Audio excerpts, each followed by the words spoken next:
A Padmakumar അധ്യക്ഷനായിരുന്ന Thiruvithamkoor Devaswom ബോർഡിനെ പഴിചാരി സ്വർണ്ണപ്പാളി വിവാദത്തിൽ നിന്ന് തലയൂരാൻ സർക്കാർ. താൻ ചട്ടം ലംഘിച്ചിട്ടില്ലെന്നും പേടിക്കാനൊന്നുമില്ല എന്നുമായിരുന്നു എ പത്മകുമാറിന്റെ പ്രതികരണം. ഇതിനിടെ സ്വർണ്ണപ്പാളി മോഷ്ടിച്ചതിലും കേരളം നമ്പർ 1 ആണ് എന്ന് മുൻ ദേവസ്വം മന്ത്രി ജി സുധാകരൻ നടത്തിയ പ്രതികരണം സർക്കാരിനെ പ്രതിക്കൂട്ടിലാക്കുന്നതാണ്. സ്വർണ്ണപ്പാളി വിവാദത്തിന് പിന്നിൽ ഗൂഢാലോചന നടന്നോ എന്നും ഉണ്ണികൃഷ്ണൻ പോറ്റിക്ക് പിന്നിൽ മറ്റാരെങ്കിലും ഉണ്ടോ എന്നെല്ലാമുള്ള പരിശോധനയ്ക്ക് ശേഷമാണ് ആദ്യം അറ്റകുറ്റപ്പണിക്ക് കൊണ്ടുപോയതിൽ വീഴ്ചയുണ്ടെന്ന് സമ്മതിക്കുന്നതിലേക്ക് സർക്കാർ എത്തിയത്. ദേവസ്വം മന്ത്രിയും ദേവസ്വം ബോർഡ് ഭരണസമിതിയും രാജിവെക്കണമെന്നാവശ്യപ്പെട്ട് പ്രതിപക്ഷം സമരരംഗത്തേക്ക് ഇറങ്ങിയ സാഹചര്യത്തിൽ മുൻ ഭരണസമിതിയെ പഴിചാരാതെ മാർഗമില്ലെന്നും സർക്കാർ തിരിച്ചറിയുന്നുണ്ട്.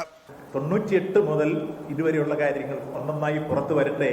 അപ്പോൾ ആരൊക്കെയാണ്, അപ്പോൾ ഇത്തരൊരു അന്വേഷണം നടക്കരുതെന്നുള്ളൊരു ഉദ്ദേശമുള്ള ആളുകളും അതോടൊപ്പം തന്നെ മുമ്പ് കിട്ടിയ അയ്യപ്പ സംഗമത്തിന്റെ മേൽക്കൊന്ന് കെടുത്താൻ കഴിയുമെന്നതിനെ പ്രയോജനപ്പെടുത്താൻ കഴിയുമെന്ന പരിശ്രമത്തിന്റെ രൂപത്തിലേക്കുമാണ് ഇത് കടന്നു വരുന്നത്.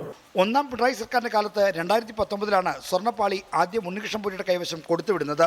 കടകംപള്ളി സുരേന്ദ്രനായിരുന്നു അന്ന് മന്ത്രി. എ പത്മകുമാർ അധ്യക്ഷനായ ദേവസ്വം ബോർഡാണ് തീരുമാനമെടുത്തത്. വീഴ്ചയുടെ ഉത്തരവാദിത്വം ഇവർക്കെല്ലാമാണെന്ന് വ്യക്തമാണ്. എന്നാൽ ചട്ടമൊന്നും ലംഘിച്ചിട്ടില്ലെന്നാണ് എ പത്മകുമാറിന്റെ പ്രതികരണം. ഏത് കാര്യങ്ങളാണെങ്കിലും എനിക്ക് മെയിൽ അയച്ചിട്ടുണ്ടെന്നോ അല്ലെങ്കിൽ ഞാനുമായിട്ട് ബന്ധപ്പെട്ടിട്ടുണ്ടെന്നോ അല്ലെങ്കിൽ ഞാൻ അയാളുടെ കൂടെ വിദേശയാത്ര നടത്തിയിട്ടുണ്ടെന്നോ അതല്ലെങ്കിൽ വേറെ എന്തെങ്കിലും ഉണ്ടെങ്കിൽ അതൊക്കെ പറയട്ടെ.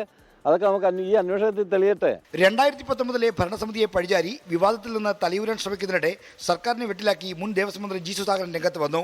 കോൺഘാതമായി എല്ലാവരും നമ്മൾ നമ്പർ 1 ആണ് കേരളം എന്ന് പറയുക. അങ്ങനെ എപ്പോഴും പറയണമെന്നുണ്ടോ? പറയാൻ പറ്റില്ല. ഇപ്പോൾ സ്വർണ്ണപ്പാട് മോഷ്ടിച്ചെന്ന് പോയി, അത് നമ്മൾ നമ്പർ 1 ആണ്. 24 തിരുവനന്തപുരം. ലോകത്തെവിടെയായാലും ഏത് സമയത്തും 24 വാർത്തകളും ഓഗ്മെന്റഡ് റിയാലിറ്റി പാക്കേജുകളും എക്സ്പ്ലെയിനറുകളും വിശദമായി കാണാൻ ഞങ്ങളുടെ യൂട്യൂബ് ചാനൽ നിങ്ങൾക്ക് സബ്സ്ക്രൈബ് ചെയ്യാം.